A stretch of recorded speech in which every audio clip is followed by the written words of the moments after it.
mayam kurumzari State Health Society National Health Mission Manipur gi meng makada paring naina sandokchaba haksel ga mari leinaba akhanaba talk show asida ai joysru shamna mayam butaram nokchari ngasi akoina puzaril topic asi dengue Leina Sandokpa Thingminnasi aduga hiram asida akupawarul thambinaba akoigi studio da lengshin biriba expert guest na ahanbada Director of Health Services Government of Manipur Dr. Nongthongbam Hemant Kumar Singh Dr. Butaram nokchari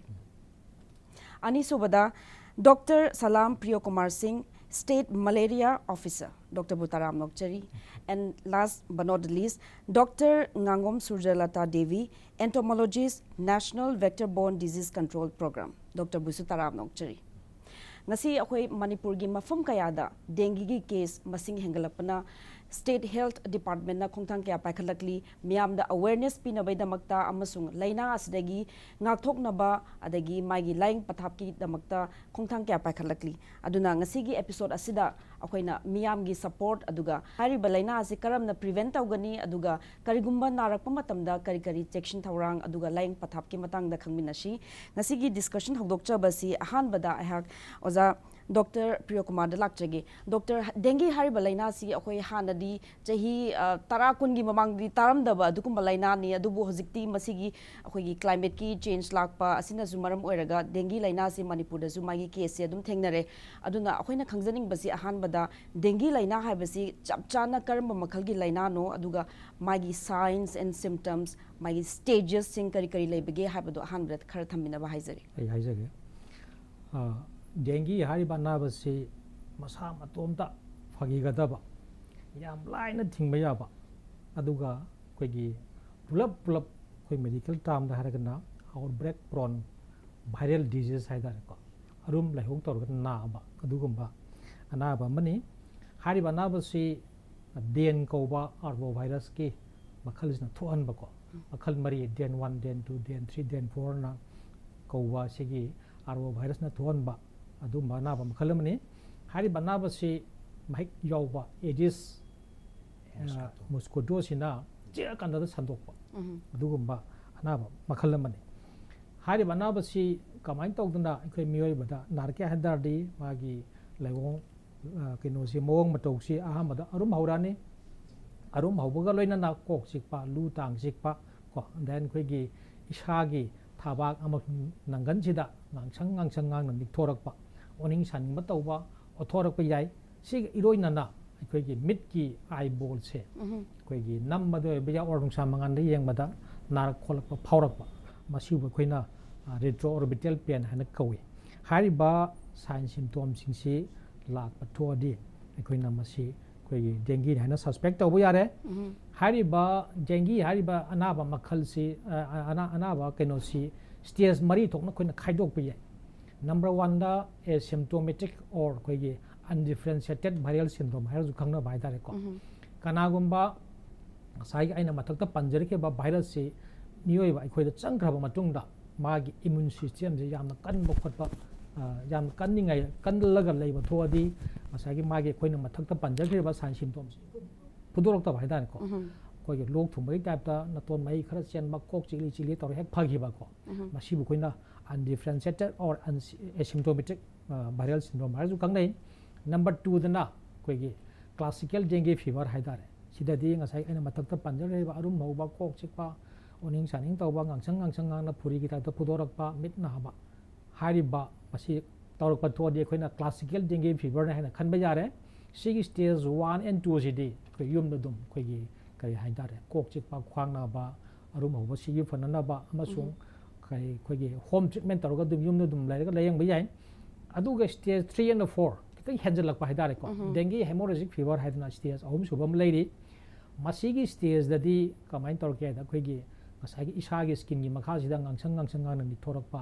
kai koigi body cavities like koigi yari yakhongumba naton gumba amang thongumba sidagi e tholokbagum taw thodi koina masibu dengue hemorrhagic fever haidana stage 3 da category da thamjai masigi matungda stage 4 da kitang sathi ba haidare ko kitang kare haidare serious osilakpa dengue hemorrhagic fever with shock syndrome haidana ko masi stage oxin ga thodi asagi stage 3 gi mathak sida asagi mi ji nai ba mi si koigi मागी BP record तब यारक्तबा pulse record तब यारक्तबा skin से very cold and clammy skin होरक्पा मिहुन फंगक्तबा कौब ngang तारक्तबा मसीगी स्टेज लाख थोदी कोइना dengue haemorrhagic fever with shock syndrome हाइदना खंगनाई मसीगी स्टेज 3 and 4 सिदी योमना लेबदा जाम खुदों थीब थोप याई अदना यारबा मखै अचौब हॉस्पिटल पुरगा लयेंग थोपना फई दगी डॉक्टर स्वाइस दा वहांग महंग जाउगे होजकी हारिबा कांग सिना ची मतुंगदा डेंगी गी माई वायरस से हकचांग दे हेक यावरे हारब होजकी स्टेज 2 गा 1 गा 2 गा लाखपगी मरक से मागी टाइम ड्यूरेशन जे मतम दी क्यामुक चंगबगे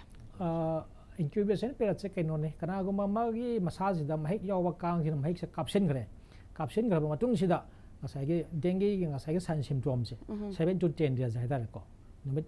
हेक चिकपा कांग महक चंगी नुमितगिना नुमित हप्ता अमा और 10 days सिगी मनुंग दा माइ सान सिम्पटोम जे फुदोरक याय ओके मसी कोई मेडिकल टाइम दा इंक्यूबेशन पीरियड हागा जु खंगनै एनी वायरल डिजीज के दिया होजि बाउदा वर्ल्ड योना मागी सबसाब ट्रीटमेंट लेते अदुना डेंगी गी जो वायरस ना थोन बनेना माइ सबसाब ट्रीटमेंट लेते सागी मागा अनाबदा फुदोरइबा उलइबा लायोंग सिंगदुगी मतुंगिना एकुना सिम्पटोमेटिक ट्रीटमेंट हाइदना अदमाइना ट्रीटमेंट पिजै अदुगा डायग्नोसिस की मतंग से हौजेक मणिपुर की प्रजा खुदिंग मक्सिना कितंग ज्ञान ताबा वाटपगी फिबम दा लैबगी ममीम खोइ उजै करिनो हाइदार दे अखोइ दि मिनिस्ट्री की मखादा थबक सुजबनिना मसागी अखोइ ऑफिशियली काउंटरिबा टेस्ट सिदी को इलाइजा टेस्ट हाइनन कौबा maybe from private hospitals or government hospital dagi ELISA test kari test no haidar di dengue ki test se ko makal ani thona to bu jai NS1 haiba maga IgM haiba maga NS1 jina fever hoba numit tagena within 5 days ki manung da asagi maji dengue yawi ba porsi khangi haidar di ko NS1 je ma ELISA test ta ko da okay fever how wadaina numit mangani ho manungda ELISA test yes NS1 ELISA then numit mangani ki matung sida maji dengue yaute haiba porsi khangi haidar di sina IgM ELISA test ta gudaba ani makse ELISA ne ELISA ngata ne the rapid antigen test sizu labra rapid test sina hoji kaida tawi haidar di koigi urban health mission ki makada in some health facilities and the private hospital no lab ayam tawi abako private lab the hospital toriba rapid test ki results na koina probable diagnosis hoina probable case hoina logjaba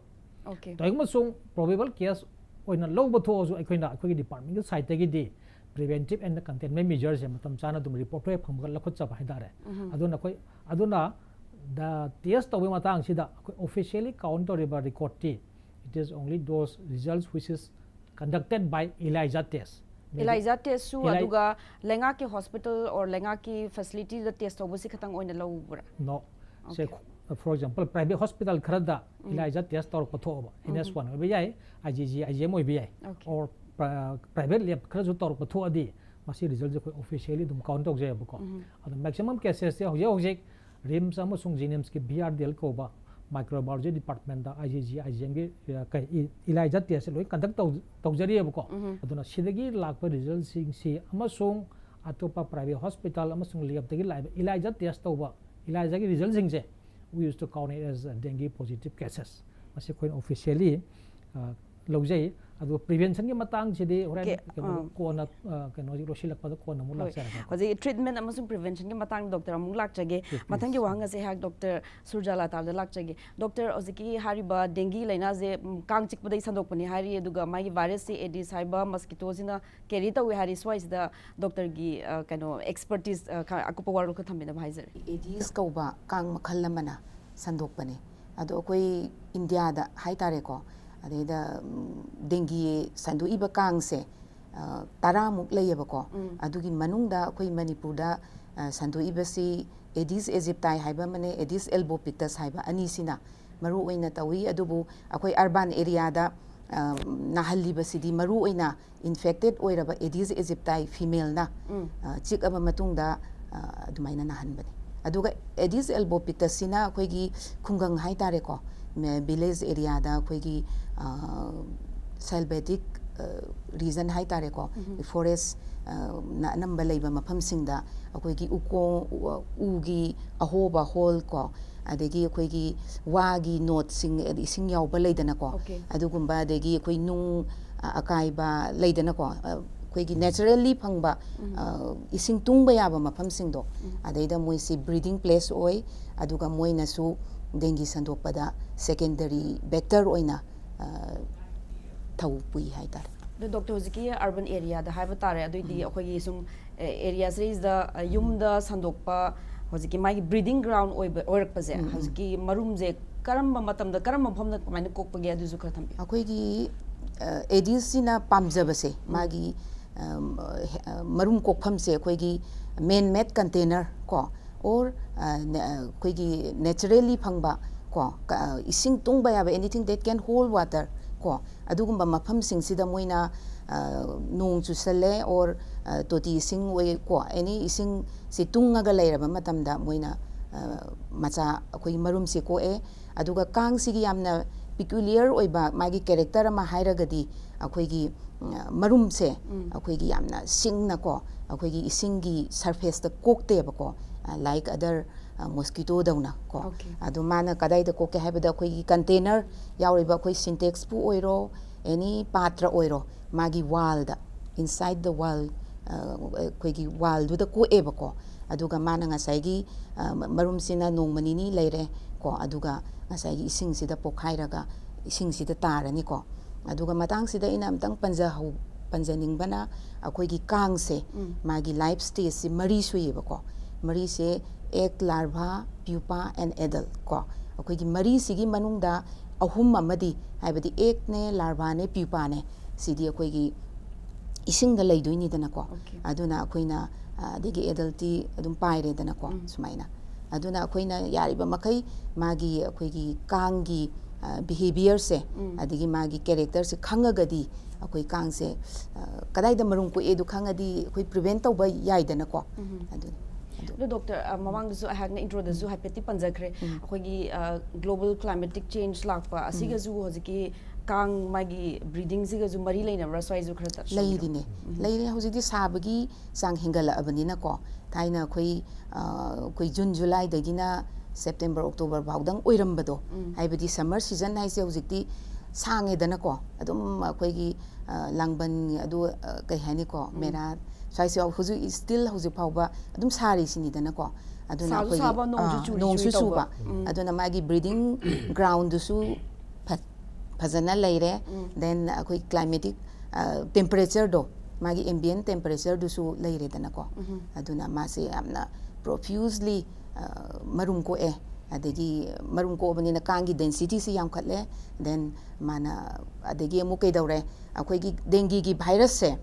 main mosquito main da akhoi gi keno tawraga maintain tawraga leibane ba aduna akhoi gi mi duna keno oire agent oire hai tare ko aduna mi anaba mi du da chi kang du di density yam wang leirabani na ke daure sandokpa gi sang do amada sikpa aduga matang sida ina panjaning bana kang sigi magi behavior se kamai tawge da mi ama khatang da chikaga mase full blood meal lawba ngamde ba ko aduna mana akhoi gi literature da ibada maximum da 17% di chi hai magi full blood meal amagi damakta mabuk thanna ba ko aduna imung amada pulap kanari se sigi maram sinane ba ko dai doctor khangjin bamana hojiki hariba kang makhal azina hojiki dengue gi leina sando I haibanina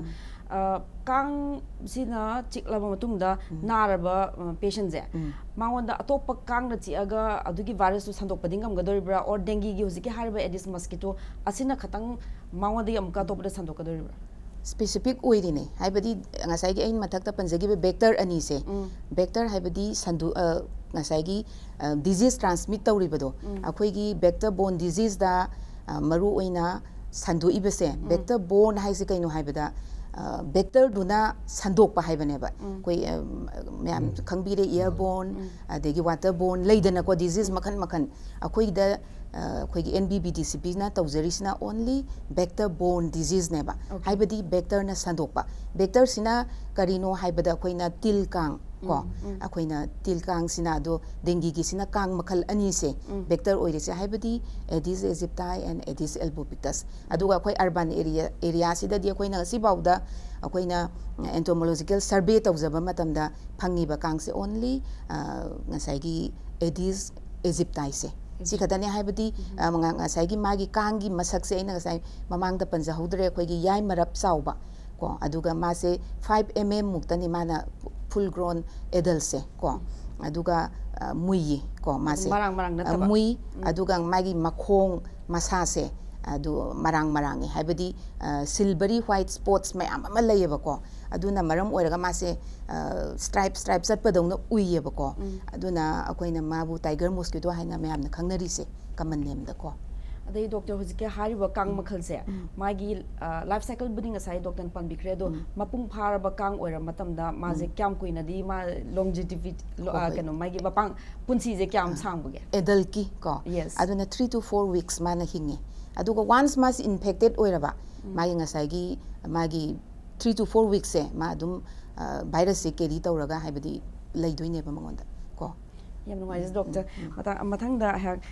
health services ke director Dr. N Hemanta Kumar lakchage doctor hozik state tam yam hari basi dengue case yam wangkhale around 2200 ngarang phawgi da aduga fogging je kya tawidre habagi complaint zo lakli ado swai da Dr. Sujalta na yam kumnadi thambikre ma je karma makhalgi kangna thonghan bano kadai da breed tawno mai larva sing matang da swai da miam da kitang misconception layram gadra swai gi kano kitang awareness ka spread tawi yam ta sena matang sa ba question ni ko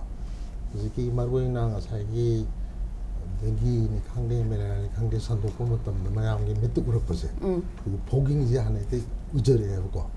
ala fogging ji gi main purpose ding asai gi entomologist na su phajana panbi hedana marwe na madi adult kang se mahik pura kang ji hat na ba min samane ba ado kang macha du sai marum mo re kang du di fogging na ngam hajari ba adana aina hajari ding asai wari si bunna tamina ba matungda akoi na Kangi Leina Sandokpa se marwena ngasi main topic so atuneba ko dengue Leina Sandokpa Thingminnasi abase ada sidi da Sandokpa matamda kari measure no na haragi khwaidagi yahan hamda koi source reduction hai tare ko hari mabu si ba kang do adugi kang du gi marum kokpham se sidagi measure loba humunna se ba ara marub du ding asai ke nona su doctor entomologist so haibi re madi atung ba ising yam luwa patra macha do igale yam imung manung da yam legale ba ko alagi maru ena masi posi da koi gamla hoiti lei thab yam sat nei ko ari mani plant thaba adi freeze gi maning da ising tunggan ba air cooler de ising tunggan ba ko adagi hangdok ta ba hangdok ga kui na hapta am ising tunga ga thamba ko adagi lekut arubo ro suyai swain to na ma ti khri gumba khongman gumba asian we sing na targa pak saw bukri the cook te mai marum je adana khwai digi yahan hamna khoina kang ge horphum magi longevity per ka du marum na masa wala kan na je ba ko adana magi kokphum je khoi phajana kang han ba haidok pa thidok pu changni ba adana madi fogging na ngam ha je ba ni fogging do na hojing mapung phar ba kang do hat pata raga su adugi so ai dum laksa ge ba ko mai role lei ba adana mana loina bakti natti sin ne ha je ko adana khoina tawada sing asai yan hanmuda ai imung sida asai magi marung kokpham atungba khoi stagnant arubo water si leibi se thidokpa ma changi habani to ko ari madu thidokpa na tana sometime khoina makhum hago patra khumjan berani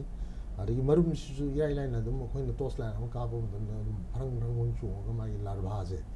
si chu khangmu na me je ko adana du haidok pirani kanghalani adagi khoina samthokpa sengdokpa yada ba kungkut masa hari jene adagi nala pareng julai bi yawi ko adi khoi gi khongban mo su nataba khoi mung da ko adu mu da nga sai gi chemical treatment adum to wo yai ko khoi teme phosana hidama khoi dum kap thok da khoi kano se dum sibung am ne hajari ko adagi kanu ma khoina household da lejaba khoi thauthi gum na hido ba su dum 강도 많이 접고가 또 마사도 강 마사 온 뭔가 뭐 해지리고 아들아 맨 바이오리티시 강 마룬 고품 비다바 스테이넨 워터 레හන්다바 아르 시디 포깅은 감데 해지리고 아들아 거기 비헤비어 이몽 문데 레버 비두기 시우모 생독시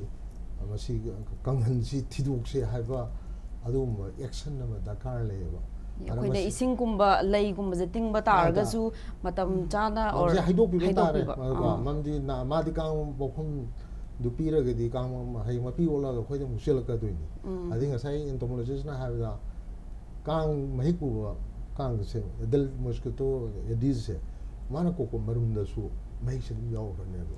ꯍꯌꯦꯡ ꯃꯥꯅ ꯃꯆꯥ ꯄꯣꯛꯄ ꯃꯍꯤꯛꯇꯨ ꯌꯥꯎ ꯑꯣꯜꯂꯛꯑꯅꯦꯕ ꯑꯩꯈꯣꯏꯒꯤ ꯇ꯭ꯔꯥꯟꯁꯑꯣꯄꯤꯔꯤꯌꯟ transmission ꯀꯧꯏꯀꯣ ꯑꯗ ꯁꯨꯃꯥꯏꯅ ꯇꯧꯗꯅ ꯀꯥꯡ ꯃꯆꯥꯒꯤ ꯃꯔꯨꯝꯒꯤ ꯃꯦꯅꯦꯖ ꯇꯧꯔꯛꯄ ꯃꯇꯝꯗꯗꯤ ꯐꯣꯒꯤꯡꯒꯤ ꯔꯣꯜ ꯂꯩꯇꯦ ꯍꯥꯏꯖꯔꯤꯕ ꯑꯗꯒꯤ ꯃꯊꯪꯗ ꯑꯦꯗꯜ ꯀꯥꯡꯁꯤ ꯀꯃꯥꯏꯅ ꯍꯥꯠꯁꯤꯒꯦ ꯍꯥꯏꯕ ꯃꯇꯥꯡ ꯑꯃꯁꯨ ꯂꯥꯛꯈꯤꯅꯦꯕ ꯁꯤꯗꯩꯁꯤꯗꯁꯨ ꯑꯦꯄ꯭ꯔꯣꯆꯁꯦ ꯑꯅꯤ ꯑꯍꯨꯝ ꯁꯨꯏꯀꯣ ꯑꯩꯈꯣꯏꯅ ꯍꯥꯏꯗꯤ ꯃꯥꯗꯤ ꯑꯩꯈꯣꯏꯒꯤ ꯍꯛꯆꯥꯡꯗ ꯆꯤꯛꯂꯛꯀꯗꯣꯏꯅꯤ ꯆꯤꯛꯄꯒꯤ ꯃꯥꯒꯤ ꯇꯥꯏꯞꯁꯤ ꯑꯌꯨꯛꯇꯒꯤꯅ ꯗꯦ ꯇꯥꯏꯝ ꯕꯥꯏꯇꯔ ꯀꯧꯏ ꯃꯣꯏꯁꯦ ꯑꯌꯨꯛꯇꯒꯤꯅ ꯅꯨꯡꯗꯥꯡ ꯃꯑꯣꯡꯁꯦ ꯌꯥꯝ ꯆꯤꯛꯀꯜꯂꯦꯕ ꯅꯨꯡꯗꯥꯡꯗ ꯆꯤꯛꯄ ꯀꯥꯡꯁꯤ ꯅꯠꯇ꯭ꯔꯦ ꯆꯤꯛꯀꯟꯗꯦ ꯑꯗꯨꯒ ꯃꯥꯗꯤ ꯆꯤꯛꯄ ꯃꯇꯝꯗ ꯑꯃꯈꯛꯇꯪꯗ ꯄꯤꯍꯟꯗ ꯃꯤ 5-6ꯗ ꯆꯤꯛꯑꯝꯃꯦꯅ ꯍꯥꯏꯈꯤꯕꯗꯣ ꯍꯛꯆꯥꯡꯗ ꯑꯗꯨꯅ ꯗꯦꯡꯒꯤ ꯁꯟꯗꯣꯔꯛꯑꯒꯗꯤ ꯂꯩꯀꯥꯏꯗꯨꯗ ꯀꯝꯃꯨꯅꯤꯇꯤꯗꯨꯗ ꯐꯦꯃꯤꯂꯤꯗꯨꯗ ꯑꯩꯈꯣꯏ ꯃꯌꯥꯝꯁꯤ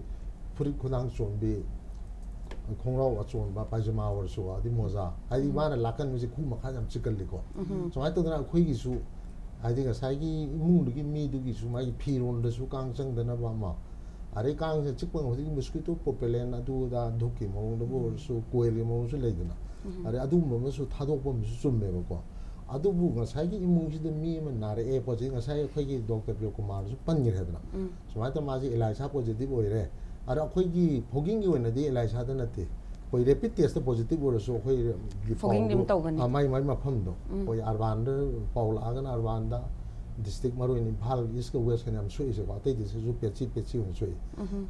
ꯑꯗꯨꯒꯤ ꯗꯤꯁꯇ꯭ꯔꯤꯛ ꯃꯦꯂꯦꯔꯤꯌꯥ ꯑꯣꯐꯤꯁꯥꯔ ꯀꯣ ꯁꯤꯗꯩꯁꯤꯗ ꯄꯥꯎꯁꯤ ꯂꯥꯛꯄ ꯃꯇꯝꯗ ꯑꯩꯈꯣꯏꯅ ꯃꯤ ꯊꯥꯗꯣꯔꯛꯀꯅꯦꯕ ꯄꯣꯖꯤꯇꯤꯚ ꯑꯣꯏꯕ ꯏꯃꯨꯡꯗꯨꯒꯤ ꯀꯃꯥꯏꯅ ꯇꯧꯔ ꯈ꯭ꯋꯥꯏ ꯑꯍꯥꯟꯕꯗ ꯑꯩꯈꯣꯏꯒꯤ ꯃꯤꯁꯤ ꯑꯁꯥ ꯋꯥꯀꯔ ꯅꯠꯇ꯭ꯔꯒ ꯑꯦꯛꯁꯄꯥꯔꯠ ꯑꯃ ꯂꯥꯛꯑꯒ ꯀꯥꯡ ꯃꯆꯥꯁꯤ ꯑꯩꯈꯣꯏ ꯐꯥꯗꯣꯛꯃꯤꯟꯅꯒꯅꯤ ꯀꯥꯡ ꯃꯔꯨꯝꯁꯤ ꯐꯥꯗꯣꯛꯃꯤꯟꯅꯒꯅꯤ ꯍꯩꯗꯣꯛꯃꯤꯟꯅꯒꯅꯤ ꯑꯗꯨꯒ ꯐꯣꯒꯤꯡꯁꯤ ꯃꯔꯨꯑꯣꯏꯅ ꯑꯩꯈꯣꯏ ꯅꯨꯡꯗꯥꯡꯋꯥꯏꯔꯝꯒꯨꯝꯕꯗ ꯑꯦꯇꯦꯝ ꯇꯧꯖꯩꯕ ꯅꯨꯡꯗꯥꯡꯋꯥꯏꯔꯝꯗ ꯍꯦꯟꯅ ꯀꯟꯁꯦꯟꯇ꯭ꯔꯦꯇꯦꯠ ꯑꯣꯏꯕꯗꯤ ꯑꯦꯛꯁꯟꯁꯨ ꯊꯨꯕ ꯑꯗꯨꯅ ꯑꯗꯨꯒꯤ ꯃꯇꯥꯡꯗꯨ ꯈꯛꯇꯗꯅꯦꯕ ꯑꯩꯈꯣꯏꯅ ꯐꯣꯒꯤꯡꯒꯤ ꯔꯣꯜ ꯂꯥꯛꯏꯁꯦ ꯑꯗꯣ ꯗꯣꯛꯇꯔ ꯐꯣꯒꯤꯡ ꯇꯧꯕꯗ ꯃꯥꯒꯤ ꯀꯦꯃꯤꯀꯦꯜꯁꯦ ꯃꯁꯤ ꯑꯩꯈꯣꯏ ꯑꯇꯣꯞꯄ ꯍꯛꯆꯥꯡꯗ ꯁꯥꯏꯠ ꯏꯐꯦꯛꯁꯤ ꯂꯩꯕ꯭ꯔꯥ ꯑꯗꯣ ꯃꯁꯤꯒꯤꯁꯤ ꯑꯩꯈꯣꯏꯒꯤ ꯃꯥꯒꯤ ꯀꯥꯟꯅꯕꯅ ꯍꯦꯜꯂꯦ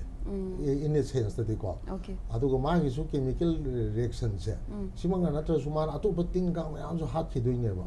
ꯑꯗꯣ ꯇꯤꯟ ꯀꯥꯡꯁꯤ ꯑꯩꯈꯣꯏꯒꯤꯗꯁꯨ ꯀꯥꯟꯅꯕ ꯇꯤꯟ ꯀꯥꯡ ꯌꯥꯝ ꯌꯥꯎꯔꯤꯕ ꯁꯄꯣꯖ ꯑꯩꯈꯣꯏꯒꯤ ꯈꯣꯏꯅ ꯇꯧꯔꯤꯁꯦ ꯑꯩꯈꯣꯏꯒꯤ ꯄꯣꯂꯤꯅꯦꯠ ꯇꯧꯔꯒ ꯀꯩꯅꯣ ꯇꯧꯗꯣꯏꯅꯤꯗꯅ ꯑꯗꯨꯅ ꯏꯟꯚꯥꯏꯔꯟꯃꯦꯟꯇ ꯑꯩꯈꯣꯏꯒꯤ ꯂꯩꯃꯤꯟꯅꯕ ꯂꯣꯏꯅꯃꯛ ꯇꯨꯝꯅ ꯍꯥꯠꯄ ꯌꯥꯗꯕ ꯃꯍꯤꯛ ꯃꯇꯥꯏ ꯂꯣꯏ ꯁꯤꯈꯤꯗꯣꯏꯅꯦꯕ ꯆꯨꯝꯃꯤꯀꯣ ꯑꯗꯨꯅ ꯑꯩꯈꯣꯏꯅ ꯃꯁꯤ ꯌꯥꯝꯅ ꯑꯩꯈꯣꯏꯒꯤ ꯁ꯭ꯄꯦꯔꯤꯡꯂꯤ ꯁꯤꯖꯤꯟꯅꯩꯌꯦꯕ ꯍꯦꯛꯇ ꯐꯣꯒꯤꯡ ꯍꯦꯛꯇ ꯇꯧꯕ ꯑꯗꯒꯤ ꯉꯁꯥꯏꯒꯤ ꯃꯥꯅ ꯀꯥꯞꯄ ꯃꯇꯝꯁꯤꯗ ꯍꯥꯠꯇꯣꯔꯤꯁꯤ ꯃꯍꯤꯛ ꯄꯨꯕ ꯃꯍꯤꯛ ꯀꯥꯡꯗꯨꯃ ꯍꯥꯠꯈ꯭ꯔꯅꯤꯗꯅ ꯑꯗꯩꯗꯤ ꯃꯥꯒꯤ ꯑꯦꯛꯁꯟꯗꯨ ꯍꯥꯠꯂꯒ ꯂꯣꯏꯈ꯭ꯔꯅꯤꯗꯅ ꯑꯗ ꯉꯁꯥꯏꯒꯤ ꯃꯔꯨꯝꯗꯨꯗꯤ ꯑꯃꯨꯛ ꯀꯣꯛꯂꯛꯀꯗꯣꯔꯤꯕ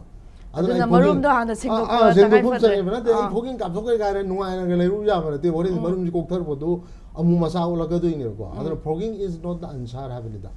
ꯑꯗꯨꯒ ꯑꯩꯈꯣꯏ ꯌꯥꯝ ꯐꯖꯕ ꯃꯦꯁꯦꯖꯁꯦ ꯑꯩꯈꯣꯏꯒꯤ ꯁ꯭ꯇꯦꯛꯅꯦꯟ ꯋꯥꯇꯔ ꯇꯨꯡꯉꯒ ꯂꯩꯕ ꯏꯁꯤꯡ ꯑꯔꯨꯕꯁꯤꯕꯨ ꯂꯩꯇ꯭ꯔꯗꯤꯅꯦ ꯗꯦꯡꯒꯤꯁꯤ ꯁꯟꯗꯣꯛꯑꯣꯏ ꯍꯥꯏꯕꯁꯤ ꯃꯦꯁꯦꯖꯁꯤꯁꯨ ꯊꯝꯖꯒꯦ ꯍꯥꯏꯕ ꯑꯗꯩ ꯗꯣꯛꯇꯔ ꯁ꯭ꯋꯥꯏꯁꯤꯗ ꯈꯪꯖꯅꯤꯡꯕ ꯑꯃꯅ ꯃꯃꯥꯡꯗ ꯑꯩꯈꯣꯏ ꯀꯣꯚꯤꯗ ꯂꯥꯛꯄ ꯃꯇꯝꯗ ꯌꯥꯝꯅ ꯃꯤꯁꯦ ꯀꯤꯅꯗꯅ ꯁ꯭ꯇꯤꯛꯃꯥꯒ ꯇꯧꯅꯗꯅ ꯌꯨꯝꯒ ꯆꯪꯅꯗꯕꯤ ꯑꯗꯨꯃꯥꯏꯅ ꯂꯩꯕꯗꯣ ꯗꯦꯡꯒꯤ ꯀꯦꯁꯇꯁꯨ ꯈꯤꯇꯪ ꯁ꯭ꯇꯤꯛꯃꯥꯒꯤ ꯁꯤꯒꯤ ꯀꯦꯁꯁꯦ ꯈꯔ ꯂꯩꯌꯦꯅ ꯈꯟꯕꯤꯕ꯭ꯔꯥ ꯃꯁꯤ ꯂꯩꯌꯦꯗꯤ ꯀꯃꯥꯏꯅ ꯇꯧꯒꯦꯗ ꯗꯦꯡꯒꯤꯁꯤ ꯃꯥꯒꯤ ꯃꯥ ꯄꯨꯔꯤꯕ ꯃꯣꯁꯀꯤꯇꯣ ꯑꯦꯗꯤꯁꯁꯦ ꯌꯥꯝ ꯂꯥꯞꯅ ꯄꯥꯏꯕ ꯉꯝꯗꯕ 100 ꯃꯤꯇꯔꯁꯤ ꯃꯅꯨꯡꯗ ꯌꯥꯝꯅ ꯑꯦꯛꯇꯤꯚ ꯑꯣꯏ ꯑꯗꯨ ꯏꯃꯨꯡꯗꯅꯤ ꯍꯦꯟꯅ ꯑꯦꯛꯇꯤꯚ ꯑꯣꯏ ꯑꯗꯨꯅ ꯃꯥꯁꯤ ꯂꯥꯞꯅ ꯄꯥꯏꯕ ꯉꯝꯗꯕꯅꯤꯅꯀꯣ ꯀꯃꯥꯏꯅ ꯇꯧꯒꯦꯗ ꯑꯩꯈꯣꯏ ꯌꯨꯝꯂꯣꯟꯅꯕꯒꯨꯝꯕꯗꯒꯤ ꯍꯦꯟꯅ ꯂꯥꯞꯅ ꯄꯥꯏꯔꯣꯏꯕ ꯑꯗꯨꯅꯗꯤ ꯑꯩꯈꯣꯏꯁꯤ ꯏꯃꯨꯡꯁꯤꯗ ꯅꯥꯔꯛꯄ ꯃꯇꯝꯗ ꯉꯁꯥꯏꯒꯤ ꯔꯦꯄꯤꯠ ꯇꯦꯁꯄꯨ ꯑꯣꯏꯒꯦꯔꯥ ꯑꯦꯂꯥꯏꯖꯥꯕꯨ ꯑꯣꯏꯒꯦꯔꯥ ꯄꯣꯖꯤꯇꯤꯚ ꯀꯥꯟꯗ ꯑꯩꯈꯣꯏꯗꯒꯤ ꯄꯣꯖꯤꯇꯤꯚ ꯑꯣꯏꯔꯦꯁꯦ ꯑꯩꯒꯤ ꯌꯨꯝꯂꯣꯟꯅꯕꯁꯤꯗ ꯈꯪꯍꯟꯕ ꯑꯃꯁꯨ ꯆꯪꯉꯦꯕ ꯃꯣꯏꯁꯨ ꯆꯦꯛꯁꯤꯟꯗꯅꯕ ꯆꯨꯝꯃꯤꯀꯣ ꯑꯗꯒꯤ ꯑꯩꯒꯤꯁꯨ ꯏꯃꯨꯡꯁꯤꯃ ꯋꯥꯟ ꯇꯥꯏꯝꯗ ꯂꯣꯏ ꯅꯥꯗꯧꯗꯤ ꯅꯠꯇꯦꯗꯅ ꯑꯗꯨꯅ ꯀꯃꯥꯏꯅ ꯇꯧꯒꯦꯗ ꯑꯩꯈꯣꯏꯒꯤꯁꯨ ꯀꯥꯡ ꯃꯔꯨꯝ ꯐꯥꯗꯣꯛꯄ ꯈꯣꯠꯇꯣꯛꯄꯒꯤ ꯊꯕꯛ ꯆꯠꯊꯖꯔꯅꯤꯗꯅ ꯑꯩꯈꯣꯏ ꯏꯁꯥꯅꯀꯣ ꯑꯗꯒꯤ ꯑꯦꯛꯁꯄꯥꯔꯠꯁꯨ ꯃꯥꯒꯤ ꯄꯣꯖꯤꯇꯤꯚ ꯔꯤꯄꯣꯔꯠꯄꯨ ꯇꯧꯔꯒꯗꯤ ꯑꯩꯈꯣꯏꯁꯨ ꯇꯧꯐꯝ ꯊꯣꯛꯄ ꯗꯤꯄꯥꯔꯠꯃꯦꯟꯒꯤ ꯁꯥꯏꯠꯇꯒꯤꯁꯨ ꯑꯩꯈꯣꯏ ꯊꯥꯔꯛꯀꯅꯦꯕꯀꯣ ꯑꯗꯨꯃꯥꯏꯅ ꯇꯧꯔ ꯀꯥꯡ ꯃꯔꯨꯝꯁꯦ ꯍꯥꯠꯇꯣꯛ ꯈꯣꯠꯇꯣꯛ ꯇꯧꯔꯅꯤꯅ ꯇꯥꯟꯖꯥꯁꯤꯗꯩꯗ ꯑꯃꯨꯛ 융로나부터 거의 하이호 들어가디 융로나부기수 강마름 파독답해야 돼 하봐 좀 뭐라 아나 거의 하이호가 아도 뭐주 파독하니 아이주 파독하니 많이 파독 나라가디 아이기 나호드버 미싱도 좀 시약어야 하겠다 봅니다 아나 거의는 뜸민나 대임 시라이나시 사이 독터는 야 남도 셉 리미팅 할도 마탄도 파자벌레나 네 most cases 마탄도 파자이와 나리 만도 야 와베 와네 하고 아이 하지고 아들 했다 미는 속는 사는 야다바 그는 나대바 아들이 뭐 이몽데 나예에 뭐 정우도 정우 아주 유노는 뭐들 소인은 강도 빠이라까니 하면이다 미도도 정우들 강이 빠이가 도래더라고 아들나 야리게 주는 시 보세 아들 notifiable disease 거 거나 notifiable 하거나 notifiable disease 하비 레나 아지 나무 때문에 헬 디파트먼트 오토리티다 강한 거다 레나 롯 빼야 돼 만약 이 미저 저거 빠클라까도 있는다 아들 시 notifiable disease 생겨 아들나 아도 람 kharaदि 시기지 거기 오리나스 또는 एक가 또는 거 하족답해야 돼 하고 अरे डॉक्टर हजिक मणिपुर दा around 2200 case ngarang gi report lei base masi mamang che gi yengna bada or wange hagadoribra where do we stand ado husiki wonadi kan masi je kitang kan to bra mamang che ji ga compare to kitang name still okay name mamang gi okay yam ngai doctor mathang dam ga doctor priya kumar dam lak chege treatment gi matang da doctor ngai pambi bada stage 1 to the home treatment toroga dum phawangam jagani zu hari ado ma ji karma matam da life threatening fatal oibagi 2 ga 3 da 3 ga 4 da lakadori base treatment gi matang da khatam bi taseng badi koi ge magi blood ki parameter hai dare ko complete hemogram na malai kalu mana koi na kai da base tam ka da platelet masing se thiba ma yang thopam da ka lai ba maybe platelet se handara para hangal para normal da lai bra hai pot chi adugi da base tawraga ma je treatment base tawrkani treatment gi matang si de koi se discuss tawrgom se because it is curative service ne na hospital dum magi ma thaw hoila se ma ko 하자 거기 positive ora kan ya control and preventive aspect ya sathiba ko ado ge kitang masa ama supplement to jina akoina maruina dengue dam kiri se aji akogi bone marrow ji or kan mai platelet and bone marrow puthorok ba keno mo le ko I thokdana ba masal lama ada harvest nemda gal le ar si nemda be kan kan hor ka de lai hu lenge manung je 1 to 5 1 to 7 de lai hu lenge manung di ma se kya nemda gan de ba ado lai hu hanira matung de di harvest nemda ba hora ane ba aduna akoina dengue gi matang da lai hu phare na akoi lai thokpa ya de ba aduna dengue hek positive ora ga di ahan har ma akoina CBC ra mana akoi gi total leukocyte count ni immunity hangalan ba cell ama su lei ba white blood cell ko yi ma gi masing handagali adi platelet su handagali ba aduna dengue positive ka na CBC je khangora ga di ma gi baseline ma masagi da si yoron bani adi hayen nem thara pa ka na compare to hokadui ni dana ko aduna ma gi su ma gi 1 lakh ki makha da nem thara ga di akoi khara adum alam oi ba phare ba ko aduna CBC si doctor akhang ai sing na matam sana sana khoi monitor to ka ne ba adi nem ne nema ga su matam da khoi hospitalize to ga dra adi khoi na stage 1 gi 2 sang hela bra 3 sang hela bra ha ba matam da sai I ga tholi su ka ne de platelet handa gi gi ne aduna adu di khoi gi akhang ai doctor sing na platelet si or ga di treatment to the platelet wang khana na ba measure di lay ba dengue phana ba gi wan ata ba da aduna akoi gi platelet infusion ga su lay da aduna yam critical or kan da to bu na du my own definition na ma di shape limiting having na khone check la ga di platelet ga TLC ge phana ma lower su ma tan da wa ka sar kan ya ba tapna or tar ga aduna khoi na symptomatic treatment na ko mai check ba sa ba gi pirakpom su paracetamol de hin pi ba de ba aduna da NSAID na khoi na brufen gumba diclonic gumba chik pa sabi guli lei ko si sabi ya de ba only paracetamol only paracetamol is the best ado sponging to nan thok pi ba ko ado chik pa sabi guli ta jara ga di akoi gi platelet effect lei ba an si ju precaution ado di ma bu lai ngi ba ta ka khang hai ado positive or di doctor di photo view hai ba si gi message sim zo ai Okay, doctor, thank you. Dr. Priya Kumar among lakchage. Doctor hojiki doctor na home treatment hai gi baje. Home treatment je doctor na di doctor Hemanta na di panbire paracetamol chaba. Adagi miyam na coconut water thakpa ju yam phai kaina hari base. Masi ju kitang hoida awareness tambi. Taseng badi koi ge dengue gi main therapy je food therapy ni chingchen hai bono ko. Magi kuda moina aroma ore lu tam chi fever tora di paracetamol pijai berani. Oning chanba torogan oning chanba we hit up then along with that ꯑꯩꯈꯣꯏꯒꯤ free ꯊꯦꯔꯥꯄꯤꯁꯦ coconut water ꯑꯣꯏꯕ ꯌꯥꯏ ORS ꯃꯍꯤ ꯑꯣꯏꯕ ꯌꯥꯏ ꯑꯩꯈꯣꯏꯒꯤ ꯌꯥꯝ ꯐꯕꯗꯤ ꯑꯩꯈꯣꯏꯒꯤ ꯆꯝꯐꯨꯠ ꯅꯠꯇ꯭ꯔꯒ ꯀꯥꯡꯁꯣꯏ ꯃꯍꯤꯁꯦ I think it is very best in my opinion veg non veg ꯆꯥꯕꯒꯤ ꯑꯊꯤꯡꯕ ꯀꯩꯝꯇ ꯂꯩꯇꯦ ꯊꯣꯏꯗꯣꯛꯄ ꯂꯩꯇꯦ ꯌꯥꯝ ꯃꯦꯟꯂꯤ ꯆꯥꯕꯗ ꯌꯥꯝ ꯂꯥꯏꯅ ꯇꯨꯝꯕ ꯉꯝꯒꯗꯕ ꯃꯁꯥꯗ ꯀꯥꯟꯅꯒꯗꯕ ꯍꯥꯏꯇꯥꯔꯦ ꯗꯥꯏꯖꯦꯁ ꯇꯧꯕꯗ ꯋꯥꯔꯣꯏꯗꯕ ꯄꯣꯠꯁꯦ ꯑꯗꯨꯝ ꯈꯜꯂꯒ ꯆꯥꯕꯤꯕ ꯎꯍꯩ ꯆꯥꯕ ꯌꯥꯏ ꯂꯐꯣꯏ ꯆꯥꯕ ꯌꯥꯏ ꯁꯤꯒꯨꯝꯕ ꯈꯔ ꯆꯥꯕꯤꯔ ꯂꯣꯏꯔꯦ ꯃꯥꯏ ꯆꯞ ꯆꯥꯕ ꯇ꯭ꯔꯤꯠꯃꯦꯟ ꯂꯩꯇꯦ ꯑꯣꯡꯂꯤ ꯃꯥꯒꯤꯗꯤ ꯏ ꯋꯥꯠꯂꯦ ꯏ ꯀꯥꯞꯄ ꯃꯍꯤ ꯋꯥꯠꯂꯦ ꯊꯛꯆꯤꯟꯕ ꯑꯣꯔ ꯀꯥꯞꯁꯤꯟꯕ ꯁꯤꯒꯨꯝꯕ ꯅꯠꯇꯅ ꯃꯥꯒꯤ ꯆꯞ ꯆꯥꯕ ꯍꯤꯗꯥꯛ ꯗꯦꯡꯒꯤ ꯐꯍꯟꯅꯕ ꯍꯤꯗꯥꯛꯇꯤ ꯍꯧꯖꯤꯛꯐꯥꯎꯗ ꯂꯩꯇꯦ ꯍꯥꯏꯇꯥꯔꯦꯀꯣ ꯑꯗꯨ ꯌꯥꯝꯅꯁꯨ ꯂꯥꯏꯔꯨꯁꯨ ꯍꯥꯏꯕ ꯇꯥꯔꯦ ꯑꯗꯨꯗꯤꯀꯣ ꯑꯗꯨꯝ ꯂꯥꯏꯅꯗꯤ ꯇ꯭ꯔꯤꯠꯃꯦꯟ ꯑꯗꯨꯝ ꯌꯨꯝꯗ ꯍꯣꯝ ꯇ꯭ꯔꯤꯠꯃꯦꯟ ꯇꯧꯔꯒ ꯏꯔꯥꯏ ꯂꯥꯏꯅ ꯐꯕ ꯉꯝꯖꯕ ꯑꯗꯣ ꯑꯩꯈꯣꯏꯅ ꯆꯦꯛꯁꯤꯟ ꯊꯧꯔꯥꯡ ꯂꯧꯗ꯭ꯔꯒꯗꯤ ꯄꯣꯖꯤꯇꯤቭ ꯑꯣꯏꯔꯗꯤ ꯗꯣꯛꯇꯔꯗ ꯆꯠꯂꯒ ꯇ꯭ꯔꯤꯠꯃꯦꯟ ꯂꯧꯒꯗꯕ ꯇ꯭ꯔꯤꯠꯃꯦꯟ ꯂꯧꯕꯗꯤ ꯃꯥꯒꯤ ꯑꯦꯗꯚꯥꯏꯁ ꯑꯃꯗꯤ ꯂꯧꯗꯔꯣꯏꯕ ꯃꯥꯒꯤ ꯉꯁꯥꯏꯒꯤ ꯄ꯭ꯂꯦꯇꯦꯂꯦꯠꯇꯨ ꯀꯌꯥꯅꯣ ꯃꯁꯥꯅ ꯈꯪꯖꯔꯣꯏꯕ ꯑꯗꯒꯤ ꯀꯩꯅꯣ ꯃꯇꯝꯗ ꯗꯦꯡꯒꯤ ꯐꯤꯚꯔ ꯅꯥꯕ ꯃꯇꯝꯗꯗꯤ ꯑꯩꯈꯣꯏꯒꯤ ꯕ꯭ꯔꯦꯛ ꯕꯣꯟ ꯗꯤꯖꯤꯁꯇ ꯌꯥꯝ ꯅꯥꯏꯌꯦꯕ ꯃꯥꯁꯦ ꯑꯉꯛꯄ ꯅꯥꯈ꯭ꯔꯖꯥꯠꯅꯤ ꯑꯗꯨꯅ ꯑꯇꯣꯞꯄ ꯆꯤꯛꯄ ꯁꯥꯕꯒꯤ ꯒꯨꯂꯤꯁꯨ ꯆꯥꯅꯤꯡꯉꯛꯀꯗꯣꯏꯅꯦꯕ ꯑꯗꯨ ꯆꯥꯕ ꯌꯥꯗꯦ ꯁꯤꯃ ꯉꯁꯤ ꯑꯩ ꯃꯌꯥꯝꯒꯤ ꯀꯩꯅꯣꯁꯤꯒꯤ ꯆꯦꯅꯦꯜꯁꯤꯒꯤ ꯊ꯭ꯔꯨꯗꯀꯣ ꯄꯦꯔꯥꯁꯇꯥꯃꯣꯜ ꯅꯠꯇꯅ ꯆꯤꯛꯄ ꯁꯥꯕꯒꯤ ꯒꯨꯂꯤ ꯆꯥꯕ ꯌꯥꯗꯦꯕ ꯄꯣꯏꯟꯁꯦ ꯑꯃ ꯊꯝꯖꯒꯦꯕ ꯑꯗꯒꯤ ꯃꯔꯨꯑꯣꯏꯅ ꯑꯃꯅ ꯗꯦꯡꯒꯤ ꯅꯥꯕ ꯃꯇꯝꯗ ꯌꯥꯝ ꯆꯥꯅꯤꯡ ꯊꯛꯅꯤꯡꯗꯦꯕ ꯃꯤꯁꯦ ꯑꯦꯄꯤꯇꯥꯏꯠ ꯂꯩꯇꯕ ꯑꯦꯄꯤꯇꯥꯏꯠ ꯂꯩꯇꯕ ꯑꯗꯣ ꯆꯥꯔꯣꯏꯗꯣꯏ ꯊꯛꯑꯣꯏꯗꯣꯏꯅꯤ ꯑꯗꯨꯕꯨꯗ ꯃꯤꯅ ꯆꯥꯅꯤꯡ ꯊꯛꯅꯤꯡꯗ꯭ꯔꯀꯥꯟꯗ ꯑꯩꯈꯣꯏꯒꯤ ꯃꯤꯑꯣꯏꯕꯗ ꯆꯪꯗ ꯌꯥꯗꯕ ꯃꯆꯜ ꯑꯃꯈꯛꯇꯤ ꯃꯍꯤꯁꯤꯅꯦꯕ ꯃꯔꯝꯗꯤ ꯀꯤꯗꯅꯤ ꯐꯪꯁꯟ ꯑꯣꯔꯒꯥꯟꯁꯤ ꯐꯪꯁꯟ ꯇꯧꯅꯕ ꯑꯗꯨꯅ ꯃꯍꯤ ꯋꯥꯠꯍꯟꯕ ꯌꯥꯗꯦꯕ ꯑꯗꯨꯅ ꯑꯩꯈꯣꯏꯅ ꯑꯉꯝ ꯃꯄꯥꯅ ꯄꯥꯝꯖꯕ ꯑꯗꯨꯅ ꯉꯁꯥꯏꯒꯤ ꯑꯗꯨ ꯆꯥꯕ ꯑꯗꯥ ꯆꯥꯕ ꯍꯥꯏꯁꯦ ꯑꯩꯈꯣই ꯆꯥꯅꯤꯡꯗꯕ ꯑꯣꯅꯤꯡꯕ ꯁꯥꯅꯤꯡꯕ ꯌꯥꯎꯔꯛꯑꯒꯗꯤ ꯃꯥꯅ ꯀꯩꯅꯣꯝꯈꯛ ꯆꯥꯅꯤꯡꯕꯁꯦ ꯑꯩꯈꯣꯏ ꯑꯗꯨꯝ ꯄꯤꯖꯅꯕꯁꯨ ꯍꯣꯠꯅꯒꯗꯕꯅꯦꯕ ꯆꯨꯝꯕ꯭ꯔꯥ ꯑꯗꯩ ꯗꯣꯛꯇꯔ ꯑꯩꯈꯣꯏꯅ ꯁꯨꯝ ꯂꯣꯛ ꯂꯥꯏꯍꯧ ꯇꯧꯔꯗꯤ ꯍꯩ ꯑꯁꯤꯟꯕ ꯆꯥꯒꯅꯨ ꯀꯥꯏꯅ ꯍꯥꯏ ꯑꯗꯨ ꯗꯣꯛꯇꯔꯅꯗꯤ ꯑꯌꯥꯝꯕ ꯐ꯭ꯔꯨꯠꯁꯦ ꯔꯦꯀꯃꯦꯟ ꯑꯗꯨꯝ ꯇꯧꯋꯦ ꯂꯩꯅꯥ ꯑꯌꯥꯝꯕꯗ ꯁꯤ ꯀꯃꯥꯏꯅ ꯇꯧ ꯑꯩꯈꯣꯏꯒꯤꯁꯨ ꯍꯩꯁꯤꯗ ꯊꯣꯏꯗꯣꯛꯄ ꯑꯩꯈꯣꯏꯒꯤ ꯀꯩꯅꯣꯁꯤ ꯀꯩꯝꯇ ꯀꯥꯏꯗꯦ ꯀꯩꯝꯇ ꯀꯥꯏꯗꯦꯕꯀꯣ ꯇꯧꯕꯗꯨ ꯃꯥꯅ ꯆꯥꯅꯤꯡꯕ ꯑꯃ ꯈꯟꯖꯕꯁꯦ ꯑꯗꯨ ꯄꯤꯖꯕꯤꯌꯨ ꯁꯤꯅꯦꯕ ꯑꯗꯩ ꯗꯤꯍꯥꯏꯗ꯭ꯔꯦꯁꯟ ꯆꯠꯂꯀꯥꯟꯗꯗꯤ ꯑꯁꯤꯟꯕ ꯍꯩꯁꯨ ꯄꯥꯝꯃꯛꯀꯅꯦꯕ ꯑꯗꯨꯅꯕꯨ ORSꯇ ꯑꯩꯈꯣꯏ ꯄꯤꯊꯛꯎ ꯀꯥꯏꯅ ꯍꯥꯏꯔꯤꯁꯦꯀꯣ ꯄꯣꯇꯥꯁꯤꯌꯝꯒꯤ ꯁꯔꯨꯛ ꯈꯔ ꯌꯥꯎꯕꯗꯨꯅ ꯃꯣꯏ ꯁꯤꯟꯇꯛꯀ ꯆꯠꯂꯤꯁꯦ ꯑꯗꯒꯤ ꯃꯥꯏ ꯁꯥꯏꯇ꯭ꯔꯁ ꯕꯦꯁ ꯀꯥꯏꯅꯀꯣ ꯑꯗꯨꯅ ꯑꯩꯈꯣꯏ ꯀꯩꯁꯨ ꯍꯧꯖꯤꯛꯀꯤ ꯑꯩꯈꯣꯏꯒꯤ ꯍꯩꯗ ꯍꯩ ꯂꯣꯏ ꯆꯥ ꯌꯥꯏ ꯍꯩ ꯂꯣꯏ ꯆꯥ ꯌꯥꯏꯑꯕꯀꯣ ꯑꯗꯨꯕꯨ ꯑꯩꯈꯣꯏꯒꯤ ꯆꯠꯅꯕꯤꯗꯁꯨ ꯈꯔ ꯌꯥꯝ ꯁꯤꯟꯕꯗꯤ ꯄꯤꯖꯅꯗꯦꯗꯅ ꯑꯗꯣ ꯑꯁꯤꯟꯕ ꯆꯥꯕ ꯌꯥꯗꯦꯗ ꯑꯩ ꯁꯣꯏ ꯍꯥꯏꯔꯛꯑꯣꯏꯕ ꯃꯥꯅ ꯄꯥꯝꯖꯕ ꯄꯤꯖꯕꯤꯌꯨ ꯃꯍꯤ ꯑꯣꯏꯅꯁꯨ ꯊꯛꯄꯤꯌꯨ ꯑꯗꯣ ꯈ꯭ꯋꯥꯏꯗꯒꯤ ꯑꯦꯟꯀꯔꯦꯖ ꯇꯧꯖꯕꯗꯤ ꯅꯦꯆꯔꯦꯜ ꯐ꯭ꯔꯨꯠꯁꯦ ꯍꯥꯏꯗꯤ ꯍꯩ ꯃꯍꯤꯁꯦ ꯏꯁꯥꯅ ꯁꯨꯡꯖꯕ ꯍꯩ ꯃꯍꯤ ꯄ꯭ꯔꯣꯁꯦꯁ ꯅꯠꯇꯕ ꯄ꯭ꯔꯣꯁꯦꯁ ꯅꯠꯇꯕ ꯑꯗꯒꯤ ꯁꯤꯖꯅꯦꯜ ꯍꯩ ꯚꯤꯖꯤꯇꯦꯕꯜ ꯀꯣ ꯑꯩꯈꯣꯏꯅ ꯃꯤꯁꯤꯅ ꯆꯥꯛ ꯆꯥꯅꯤꯡꯉꯛꯇ꯭ꯔꯀꯥꯟꯗ ꯊꯥꯎ ꯊꯨꯝ ꯃꯅꯝ ꯃꯍꯨ ꯌꯥꯔꯛꯇꯦꯗꯅ ꯑꯗꯣ ꯑꯩꯈꯣꯏꯅ ꯊꯥꯎ ꯔꯦꯁꯤꯛ ꯇꯧ ꯍꯥꯏꯕꯒꯤ ꯋꯥꯅꯦꯕ ꯑꯗꯣ ꯑꯩ ꯊꯥꯎ ꯆꯥꯅꯤꯡꯉꯦ ꯍꯥꯏꯔꯗꯤ ꯑꯗꯨꯝ ꯄꯤꯖꯕ ꯁꯤ ꯃꯤꯑꯣꯏꯕꯒꯤ ꯆꯤꯟꯖꯥꯛꯅꯤ ꯃꯊꯪ ꯋꯥꯍꯪꯁꯦ ꯑꯩꯍꯥꯛ ꯗꯣꯛꯇꯔ ꯁꯨꯖꯥꯂꯇꯥꯗ ꯂꯥꯛꯆꯒꯦ ꯗꯣꯛꯇꯔ ꯍꯧꯖꯤꯛꯀꯤ ꯍꯥꯏꯔꯤꯕ ꯀꯥꯡ ꯃꯈꯜꯁꯦ ꯃꯥꯒꯤ ꯁ꯭ꯇꯗꯤ ꯇꯧꯔꯛꯄ ꯃꯇꯝꯗ ꯃꯥꯒꯤ ꯃꯅꯤꯄꯨꯔꯗ ꯍꯧꯖꯤꯛ ꯑꯩꯈꯣꯏ ꯀ꯭ꯂꯥꯏꯃꯦꯠ ꯆꯦꯟꯖ ꯂꯥꯛꯄꯒ ꯏꯔꯣꯏꯅꯅ ꯑꯗꯨꯃꯥꯏꯅ ꯁꯤ ꯊꯦꯡꯅꯔꯦ ꯑꯗꯣ ꯃꯁꯤ ꯍꯥꯏꯔꯤꯕ ꯀꯥꯡꯁꯦ ꯑꯩꯈꯣꯏꯅ ꯇꯣꯇꯦꯂꯤ ꯄ꯭ꯔꯤꯚꯦꯟ ꯇꯧꯕꯗꯤ ꯉꯝꯒꯗꯣꯔꯤꯕ꯭ꯔꯥ ꯍꯥꯏꯗꯤ ꯁꯨꯛꯂꯩ ꯂꯩꯍꯟꯗꯕꯗꯤ ꯉꯝꯒꯗꯣꯔꯤꯕ꯭ꯔꯥ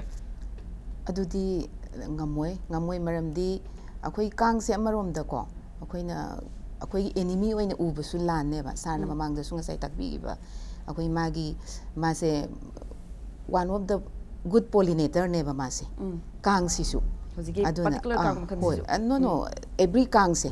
ꯀꯣ ꯀꯥꯡ ꯈꯨꯗꯤꯡꯃꯛꯁꯦ ꯄꯣꯂꯤꯅꯦꯠ ꯃꯣꯏꯅꯁꯨ ꯇꯧꯕꯗ ꯃꯇꯦꯡ ꯄꯥꯡꯉꯤꯅꯦꯕ ꯑꯗꯨꯅ ꯑꯩꯈꯣꯏꯅ ꯉꯁꯥꯏꯒꯤ ꯑꯗꯨꯕꯨ ꯑꯩꯈꯣꯏꯒꯤ ꯚꯥꯏꯔꯁꯁꯤꯗꯤ ꯑꯩꯈꯣꯏꯒꯤ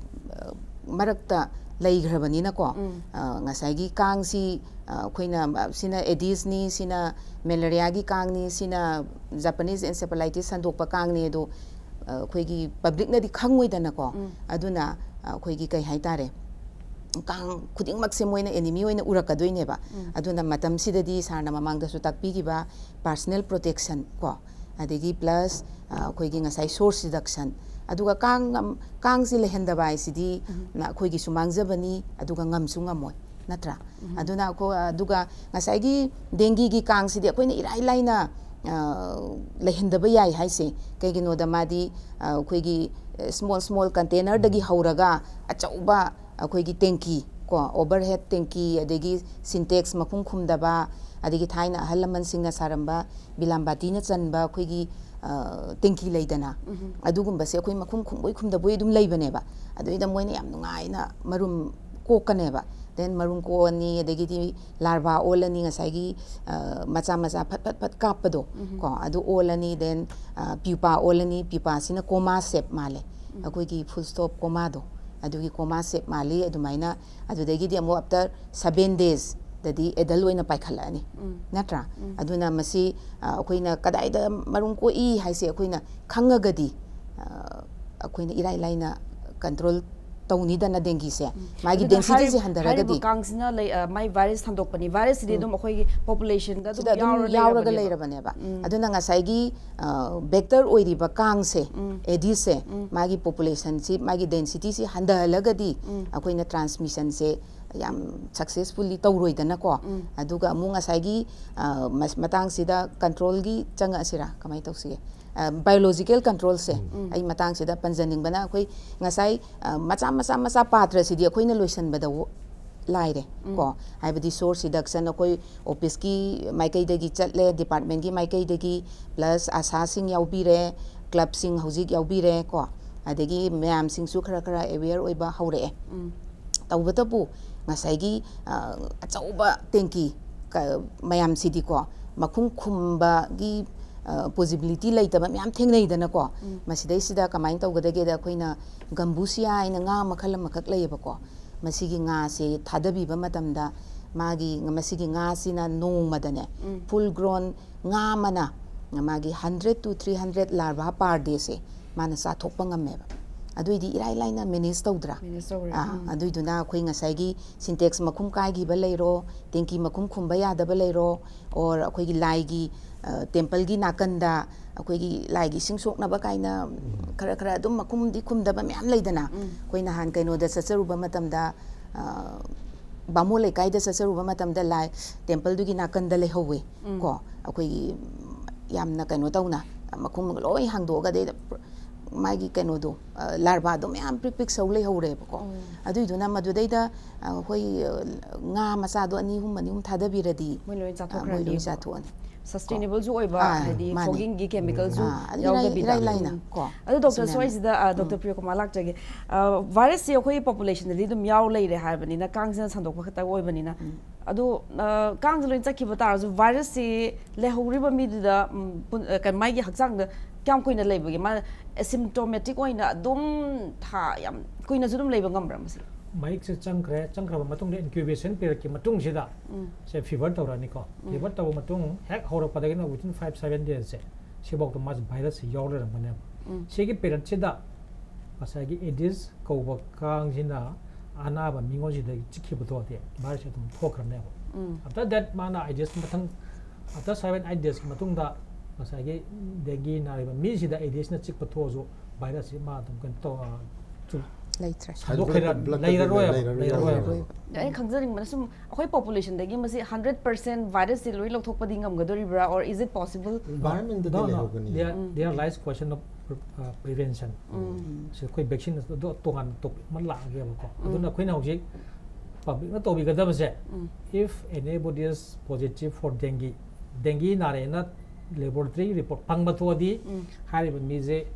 as far as possible mosquito net ꯃꯈꯥꯗ ꯊꯝꯕꯤꯌꯣ ꯀꯥꯡꯈꯜ ꯃꯅꯨꯡꯗ ꯀꯥꯡ ꯆꯤꯍꯟꯕꯤꯒꯅꯣ ꯅꯠꯇ꯭ꯔꯗꯤ ꯃꯉꯣꯟꯗ ꯆꯤꯛꯎꯗꯅ ꯑꯃꯨꯛ ꯁꯟꯗꯣꯛꯇꯅ ꯃꯤꯗ ꯁꯟꯗꯣꯛꯇꯦꯕ ꯃꯥꯗꯤ ꯑꯩꯁꯦ ꯗꯦꯡꯒꯤ ꯅꯥꯔꯦꯅ ꯈꯜꯂꯣ ꯑꯩꯉꯣꯟꯗ ꯌꯥꯎꯔꯤꯕ ꯚꯥꯏꯔꯁꯁꯦ ꯑꯦꯗꯤꯁꯅ ꯆꯨꯞꯊꯣꯛꯈ꯭ꯔꯒ ꯑꯇꯣꯞꯄ ꯑꯃꯗ ꯆꯤꯛꯑ ꯁꯟꯗꯣꯛꯈꯤꯗꯣꯏꯅꯦꯕꯀꯣ ꯑꯗꯨꯅ ꯁꯟꯗꯣꯛꯈꯤꯗꯅꯕ ꯃꯉꯣꯟꯗ ꯀꯥꯡ ꯆꯤꯛꯇꯅꯕ ꯃꯥꯁꯦ ꯅꯥꯔꯤꯕ ꯃꯤꯁꯦ ꯀꯥꯡ ꯆꯤꯛꯍꯟꯗꯅꯕ ꯍꯣꯠꯅꯕ ꯑꯃ ꯆꯪꯉꯦ so that further spread can be prevented ꯒ꯭ꯌꯥꯟ ꯇꯥꯏꯀꯣ ꯁꯤꯃ ꯀꯅꯥꯝꯇ ꯇꯧꯗꯦꯕ ꯑꯗꯨꯅꯗꯤ ꯈ꯭ꯋꯥꯏꯗꯒꯤ ꯂꯥꯏꯕ ꯇꯦꯛꯅꯤꯛꯇꯤ ꯑꯣꯏꯗꯣꯏꯅꯦꯕ ꯍꯦꯛ ꯁꯟꯗꯣꯛꯇꯅꯕꯀꯣ ꯑꯗꯨꯁꯤꯗ ꯑꯩꯅ ꯈꯤꯇꯪ ꯁꯄ꯭ꯂꯤꯃꯦꯟ ꯇꯧꯅꯤꯡꯕꯀꯣ ꯉꯁꯥꯏꯒꯤ ꯑꯩꯈꯣꯏ ꯗꯥꯛꯇꯔ ꯄ꯭ꯔꯤꯌꯣꯀꯨꯃꯥꯔ ꯏꯃꯨꯡꯗ ꯃꯤ ꯑꯃ ꯅꯥꯔꯦꯅꯦꯀꯣ ꯃꯥꯁꯦ ꯀꯥꯡꯈꯟ ꯈꯜꯂ ꯊꯝꯈ꯭ꯔꯅꯦꯕ ꯆꯨꯝꯃꯤꯀꯣ ꯑꯗꯨ ꯑꯣꯏꯇꯥꯔꯒꯗꯤ ꯀꯥꯡ ꯃꯔꯨꯝꯁꯨ ꯁꯣꯏꯗꯅ ꯂꯩꯔꯝꯃꯅꯦꯕ ꯏꯃꯨꯡꯁꯤda ꯑꯗ ꯏꯃꯨꯡꯗ ꯃꯤ ꯑꯃ ꯅꯥꯔꯦ ꯍꯥꯏꯔꯒꯗꯤ ꯏꯃꯨꯡꯒꯤ ꯐꯦꯃꯤꯂꯤ ꯃꯦꯝꯕꯔꯁꯤꯅ ꯃꯥꯒꯤ ꯏꯃꯨꯡꯁꯤꯗ ꯀꯥꯡ ꯃꯔꯨꯝ ꯊꯤꯗꯣꯛꯄꯤꯒꯗꯕꯅꯦꯕ ꯃꯣꯏꯅ ꯐꯣꯒꯤꯡ ꯂꯥꯎꯔ ꯂꯩꯕ ꯌꯥꯔꯣꯏꯕꯀꯣ ꯑꯗꯩꯗ ꯀꯩꯅꯣ ꯃꯥꯅ ꯑꯩ ꯍꯥꯏꯖꯗꯦ ꯈꯣꯠꯇꯦ ꯍꯥꯏꯔꯒꯗꯤ ꯍꯧꯖꯤꯛꯀꯥꯟꯗꯤ ꯑꯩꯈꯣꯏꯅ ꯀ꯭ꯂꯕꯀꯤ ꯑꯗꯒꯤ ꯀꯩꯅꯣꯁꯤꯡꯁꯤ ꯚꯣꯂꯟꯇꯤꯌꯥꯔꯁꯤꯡꯁꯨ ꯑꯩꯈꯣꯏꯅ ꯃꯣꯏꯁꯤ ꯁ꯭ꯀꯤꯜ ꯏꯝꯄꯋꯥꯔ ꯇꯧꯔꯒ ꯑꯩꯈꯣꯏ ꯆꯠꯃꯤꯟꯅꯔꯒ ꯀꯥꯡ ꯊꯤꯃꯤꯟꯅꯕ ꯍꯧꯔꯦꯕ ꯖꯒꯥ ꯈꯔꯗ ꯑꯗꯣ ꯃꯣꯏꯁꯨ ꯑꯦꯛꯁꯄꯔꯇꯤꯁꯇꯤ ꯂꯥꯛꯑꯦꯕ ꯍꯧꯖꯤꯛꯇꯤ ꯑꯣ ꯀꯥꯡ ꯃꯔꯨꯝꯁꯤ ꯁꯤꯅꯤꯀꯣꯅ ꯑꯩꯈꯣꯏꯒꯤ seeing is believing ꯑꯅ ꯃꯣꯏꯁꯨ ꯌꯥꯎꯅ ꯊꯤꯃꯤꯟꯅꯔꯀꯥꯟꯗꯗꯤ ꯑꯗꯨꯅ ꯏꯃꯨꯡ ꯑꯃꯗ ꯃꯤ ꯑꯃ ꯍꯦꯛ ꯄꯣꯖꯤꯇꯤꯚ ꯃꯇꯝꯗ ꯏꯃꯨꯡ ꯃꯅꯨꯡꯅ ꯌꯥꯝꯅ ꯇꯧꯒꯗꯕ ꯊꯕꯛꯁꯦ ꯑꯩ ꯏꯃꯨꯡꯗ ꯀꯥꯡ ꯃꯆꯥ ꯑꯗꯩ ꯀꯥꯡ ꯃꯔꯨꯝ ꯀꯣꯛꯐꯝꯁꯦ ꯀꯥꯏꯗ ꯂꯩꯒꯦꯁꯦ ꯁꯤ ꯊꯤꯗꯣꯛꯄꯤꯌꯣ ꯁꯤ ꯃꯁꯅꯦ ꯑꯗꯣ ꯁꯨꯃꯥꯏꯅ ꯇꯧꯗꯅ ꯏꯃꯨꯡ ꯃꯅꯨꯡ ꯈꯨꯗꯤꯡꯃꯛꯅ ꯃꯣꯏꯅ ꯊꯤꯕꯗꯨꯗ ꯑꯩꯈꯣꯏꯒꯤ ꯗꯤꯄꯥꯔꯠꯃꯦꯟꯒꯤ ꯃꯤꯁꯨ ꯁꯣꯏꯗꯅ ꯑꯩꯈꯣꯏ reinforce tꯧꯔꯛꯀꯅꯦꯕ ꯔꯤꯄꯣꯔꯠꯁꯤꯕꯨ ꯌꯧꯔꯒꯗꯤ ꯍꯥꯏꯗꯤ ꯉꯁꯥꯏꯒꯤ ꯅꯣꯂꯦꯖ ꯏꯃꯨꯡꯁꯤꯗ ꯃꯤ ꯑꯃ ꯂꯩꯔꯦ ꯍꯥꯏꯕꯒꯤ information ꯑꯩꯈꯣꯏꯒꯤ ꯗꯤꯄꯥꯔꯠꯃꯦꯟꯗ ꯌꯧꯔꯗꯤ ꯑꯩꯈꯣꯏ ꯁꯣꯏꯗꯅ ꯊꯥꯔꯛꯀꯅꯦꯕ ꯕꯦꯁꯁꯦꯀꯣ ꯑꯗꯨꯅ ꯑꯩꯈꯣꯏꯅ ꯇꯧꯃꯤꯟꯅꯗꯧꯔꯤꯁꯤ ꯏꯃꯨꯡ ꯃꯅꯨꯡꯅꯁꯨ ꯀꯥꯡ ꯃꯆꯥ ꯀꯣꯛꯐꯝꯁꯤ ꯂꯩꯍꯟꯗꯕ ꯏꯃꯨꯡ ꯃꯅꯨꯡꯗ ꯃꯤ ꯑꯃ ꯅꯥꯔꯒꯗꯤ ꯃꯔꯨꯝꯁꯤ ꯀꯗꯥꯏꯗ ꯂꯣꯠꯂ ꯀꯣꯛꯁꯜꯂꯤꯅꯣꯅ ꯊꯤꯕ ꯍꯩꯗꯣꯛꯄ ꯆꯥꯝꯊꯣꯛꯄ ꯀꯪꯍꯟꯕ ꯑꯗꯒꯤ ꯉꯁꯥꯏꯒꯤ ꯑꯩꯈꯣꯏꯒꯤ ꯑꯦꯟꯇꯣꯃꯣꯂꯣꯖꯤꯁ ꯍꯥꯏꯕꯗ ꯄꯥꯇ꯭ꯔꯒꯤ ꯋꯥꯜꯁꯤꯗ ꯅꯞꯄꯒ ꯂꯩ ꯍꯥꯏꯗꯅ ꯑꯗꯨꯅ ꯀꯥꯡ ꯃꯆꯥꯁꯤ ꯌꯥꯝ ꯇꯪ ꯄ꯭रिꯛ ꯄ꯭रिꯛ ꯁꯧꯕ ꯈꯣꯠꯄ ꯂꯩꯔꯝꯃꯒꯗꯤ ꯑꯩꯈꯣꯏꯅ ꯁꯦꯡꯗꯣꯛꯄꯗꯁꯨ ꯈꯤꯇꯪ ꯁ꯭ꯀ꯭ꯔꯕ ꯇꯧꯕ ꯑꯃꯁꯨ ꯆꯪꯉꯦꯕ ꯑꯗꯨꯒꯤ ꯔꯦꯁꯤꯗꯨꯋꯦꯜ ꯀꯩꯅꯣꯗꯣ ꯅꯠꯇ꯭ꯔꯗꯤ ꯀꯥꯡ ꯃꯔꯨꯝꯁꯤꯗꯤ ꯑꯗꯨꯝ ꯌꯤꯌꯔꯁ ꯆꯍꯤ ꯑꯃ ꯑꯗꯨꯝ ꯍꯤꯡꯉꯝꯃꯦꯕ ꯑꯗꯨꯅ ꯑꯩꯈꯣꯏꯅ ꯃꯗꯨ ꯁ꯭ꯀ꯭ꯔꯕ ꯇꯧꯔꯒ ꯍꯩꯗꯣꯛꯈ꯭ꯔꯒꯗꯤ ꯍꯤꯠꯅ ꯀꯩꯅꯣ ꯑꯗꯨꯝ ꯗꯦꯁꯇ꯭ꯔꯣꯏ ꯇꯧꯖꯈ꯭ꯔꯅꯤꯗꯅꯀꯣ ꯑꯗꯨꯅ ꯁꯨꯃꯥꯏꯅ ꯇꯧꯗꯅ ꯃꯥꯒꯤ ꯄꯥꯔꯇꯤꯁꯤꯄꯦꯁꯟꯁꯤ ꯏꯃꯨꯡ ꯃꯅꯨꯡꯒꯤ ꯃꯤꯅꯁꯨ ꯀꯥꯡ ꯃꯆꯥ ꯊꯤꯗꯣꯛꯄꯤꯕ ꯑꯗꯒꯤ ꯀ꯭ꯂꯕꯀꯤ ꯂꯩꯀꯥꯏꯒꯤ ꯅꯍꯥꯔꯣꯜꯁꯤꯡꯅꯁꯨ ꯑꯩꯈꯣꯏ ꯂꯩꯀꯥꯏꯁꯤꯗ ꯏꯃꯨꯡꯁꯤꯗ ꯀꯥꯡ ꯁꯣꯏꯗꯅ ꯂꯩꯔꯝꯃꯅꯤ ꯍꯥꯏꯕ ꯋꯥꯈꯜꯗꯨꯒ ꯃꯣꯏꯁꯨ ꯊꯤꯕꯗ ꯌꯥꯎꯕꯤꯕ ꯑꯗꯩ ꯑꯩꯈꯣꯏꯒꯤ ꯗꯤꯄꯥꯔꯠꯃꯦꯟꯅꯁꯨ ꯑꯩꯈꯣꯏꯒꯤ ꯁꯥꯏꯠꯇꯒꯤ ꯇꯧꯐꯝ ꯊꯣꯛꯄ ꯃꯌꯥꯝ ꯐꯣꯒꯤꯡꯗꯤ ꯑꯦꯗꯜ ꯍꯥꯠꯄꯒꯤꯅꯤꯀꯣ ꯑꯗꯩ ꯀꯅꯥꯒꯨꯝꯕ ꯈꯔꯅ ꯍꯧꯖꯤꯛ ꯃꯣꯏꯅ ꯑꯦꯛꯁꯄꯦꯛ ꯇꯧꯔꯤꯁꯤ ꯐꯣꯒꯤꯡꯁꯤꯅ ꯄꯨꯈ꯭ꯔꯤ ꯈꯣꯡꯕꯥꯟ ꯂꯣꯏ ꯀꯥꯞꯄꯤꯔꯝꯃꯣꯅ ꯑꯗꯨꯒꯤ ꯀꯩꯅꯣꯝꯁꯨ ꯇꯧꯋꯦ ꯑꯗꯣ ꯀꯥꯡꯗꯨꯅ ꯏꯃꯨꯡꯗ ꯂꯣꯠ ꯂꯩꯕ ꯑꯗꯨꯅ ꯑꯩꯈꯣꯏꯅ ꯐꯣꯒꯤꯡ ꯇꯧꯕ ꯃꯇꯝꯗ ꯑꯩꯈꯣꯏꯒꯤ ꯐꯣꯀꯁꯁꯦ ꯏꯃꯨꯡꯗ ꯑꯣꯏꯅ ꯀꯥꯞꯄꯛꯀꯅꯦꯕ indoor spray indoor spray haise adu doctor si mayam public ki mogi thaudang su mayam leire adu hariba dengue laina gi magi test tauba asi gi matang da state ki lenga ki health department gi oina masi lenga ki hospital da free test tauba gi facility leibra hoye jading sai ahmad hai redana hoye gi rims ga jenims ga da private khada private ki masana moi charge n tawjar ma adu de khoina comment piroi ko hoye gi hospital ani sidadi hoy sigi pose free of cost ai tawen khale hoye gi wa hobi ade khoi gi rapid test to khar su lei ko adu gi test ki di ai na re ha report ko fever to ga ra khoi gi ke no pau pi ro bo khoi dum tawjar krishna gi su taw krishna gi so khoi taw yes every phc ta ko matang aswaida atinba commercial brem ta logjagi break ki matung da dengue laina si karamna sandokani aduga masigi matang da mukhena khangmina kish dengue Maiku kaptokpa foging tauthokpana dengue thingba ngamloi lamdam masomda leibiriba praja miyamgi mafamda paujel ama lakshari madudi dengue anaba sandokliba kang Aedes mosquito si ayuk nungthilgi matamda da chii madi mi marakta phamung makhada phirol marakta lotlaga lei aduga meter samadagi hena paiba ngamde Mana khwaidagi marum kokpa pamjaba mafamdi khussemgi oiba patra maru oina hundoklaba glass ligli machet UV gi maku flower base refrigerator gi maning amasung makha lai gi laisang manungduda thamba patra singda yauba isingna chingbani maikhu kapthokpa fogging taubana kang marum haibadi larbadi hatpa ngamde maramaduna dengue thingsi hairabadi mipum khuding makna aigi imungda kang marum kokpham jaga pibi draba matamdada dengue thingba ngamgani maramaduna mipum khuding makna aigi imungda drying day once in a week observe tawbirabadi haibadi chayolamagi manungda suksoi soidana nong matang imungda leiba Aedes kang na marum kokkanba patra singda yauba ising loina haidoktuna kanghanba Panjariba thabak thoram singasi miyam punna pangthok minarabadi yamna laina dengue laina si thingba ngamgani haibasi akhang ahei singi chawraba thajabani aduna ai dengue gi victim oidringai haijariba mayam si inbiduna aikhoi punna khusamnaraga dengue thingnaba hotnaminarasi ai gi thodang yaudana dengue thingba ngamloi Ipai pu singna takpiramba awupa una longtho'u arongba una upsilu haibagi matamadu oirakle apunbana pangalni apunbagi pangal utlasi tungi charol surol singda dengue leitaba manipur ama sinaramlasi isa gi yungi manungda amadi mapalda dengue laina sandokliba Aedes kauba kang makalasi yokpa toklasi Pauzenjariba Directorate of Health Services and National Health Mission Manipur. Break ki matungda amka hana taram nokchari ngasi akoina State Health Society National Health Mission Manipur gi ming makhada akhana na pangthokchariba health show asida akoina puzariba topic asi dengue laina sandokpa thingminnasi break ki matung asi hak Dr. Salam Priya Kumar Singadam glak chage Dr. Hoziki National Vector Borne Disease Control Program asigi makhada lengagna pakhaliba thabak thoram sing ju khara highlight to biu aduga dengue laina je akhoi masi dagi kamaina prevent tawgani haibase khara thami ahan badai akhoi ki department la khut chari ba preventive and control measures an haijage dengue se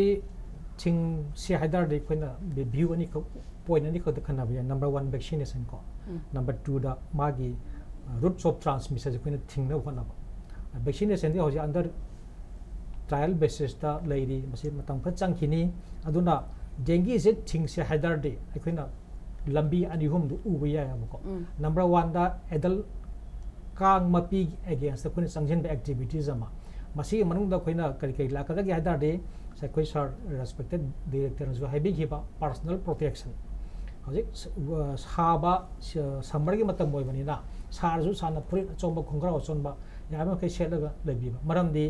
dengue sandoi bakang ji most daytime biters ngak tane ko then as far as possible koi cream mosquito anti mosquito cream go matai ba then coil thadu ka kang ji yama kai koi nak nan le tan na hona ba this is anti adult mosquito method ni si mathak ta fogging ji ju koi kang mapi against ko na pakat pa method amadum ching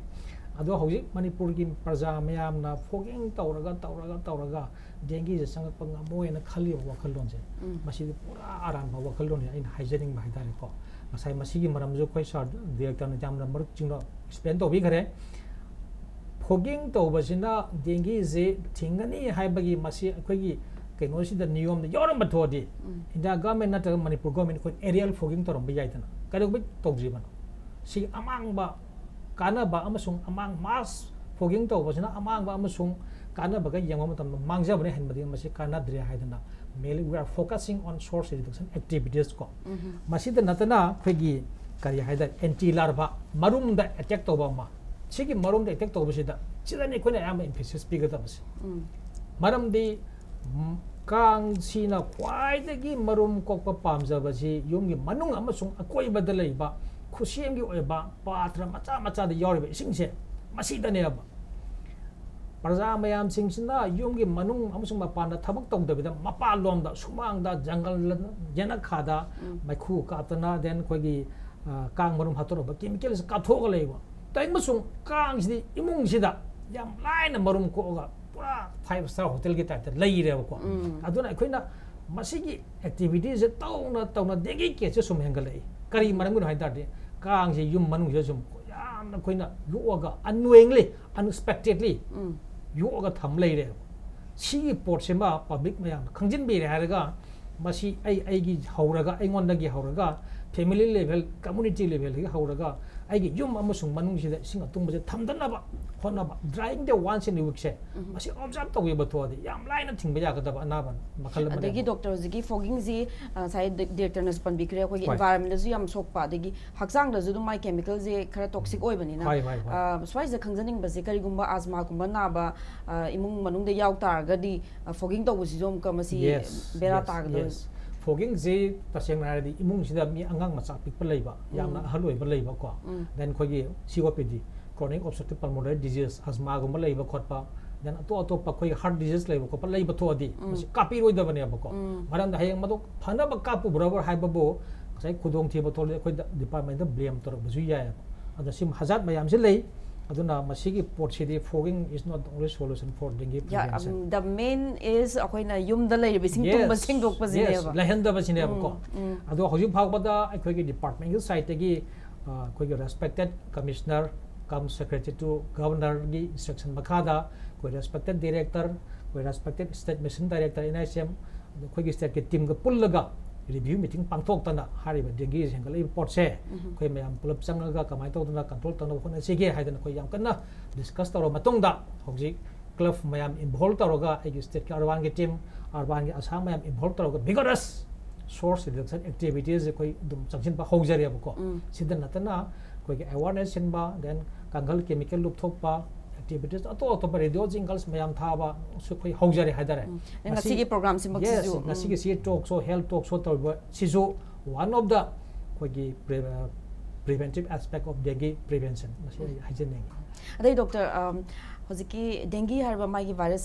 virus se karma makhal gi mioi da risky individuals have tare sisu ka thambi dengue ji mayam na dio ji jam kinai ko but magi changra ba matung da shiba gi changje it is very less 0.33% 1% yongde aduna dengue na ba mi khuding yam shiba oigan de ba ko shiba yawi aduna kana da changradi khudong thiba thokpa ya ga da ge haidardi diabetes na ba mi magi BMI yam obese yam noi ba mi haidare ko then magi hypertension BP wang ba mi then magi kidney disease laiba heart disease laiba then magi koi gi miron bin pi haidare ko then pi gi tha gi khongkap lai ngai da mai changi ba thodi kudong thi ba thok pa yam sang yam ken jam wang e ba ko aduna ai gi yum gi mung sida yam na ahal loi ba mi loi ba na angang le ra ba then koi gi kidney disease heart disease laiba diabetes laiba hypertension na ba mi laiba thodi section biu dengue kang na chiktana ba honasi moida dengue mai chan khadi khudong thi ba thok pi thank you doctor loishalakpada state health director doctor dai khangjaning baje ngasai mayam ni panbi khre ado dengue ha baje khoina kina zu logum ji ha bagi wafam ju doctor na panbi re do loishalakpada miyam da doctor gi paujil thamina ba haizari aina manipur gi miyam da imong gudimukta aina pijining ba paujil se khoina ngasi ki khanane na bagi thorum ji da khoina tongan tong expert sing yauna khoi point kya ma khana jak hai adogo masigi ikun ko lo shalak pandam di dengue je khoi Sandokpa Thingminnasi ha pandam du ni ana tabiru wa mipung khudi bang na khoi gi imung manung da phammaga tabi bang akta ni hanai khanjai ado lebiri ba phambiri ba imung adu da kang masa kokpham leibra ha ba se amuktang thidok piu adoga hairi ba thengnaragadi haidok piu kanghan biu soidamaki adom imung do dengue sangbang ngamoi have message sima soi thamjage loina na khoi department na paikhalakpa khoi national vector borne disease control program gi makhada chathajarakpa thorom pudamak phajana thawai yauna participate tawiu amasung khoi appeal tapiu adoga kang macha se kang se hatpa amasung marung ko phum thingbuda punamak hoi saruk yaminasi have pandam je sigi makhada appeal tawjage adoga soidamage hoi mai pakani have phumsim sumayam phumdai thamjage yam nungai je doctor ngasigi akhoi gi special hakshel ga mari leina ba talk show sida akoina dengue laina je karamna thingani habegi matang adagi dengue je kari no masi kari degi horpano karamna Sandokpa gi habje am kupna khoi gi expert humna thambire ngasigi akhoi gi expert guest ahan bada Dr. Nongthongbam Hemanta Kumar Singh Director Health Services Government of Manipur Dr. Buthagat Pafungdok Chari ani subada Dr. Ngangom Surjalata Devi entomologist NVBDCP Dr. Busu Thagachari and last but not least Dr. Salam Priyakumar Singh, State Malaria Officer, Dr. Busu Thagat Pafungdok Chari. Thank you so much. Ngasigi episode asrei za khon dengue gi matang yam kupna khanguna kre aduna aroi bada dengue laina asi akhoi mayam punna Sandokpa Thingminnasi haraga ngasigi episode asi matang asroi de loisinjarage.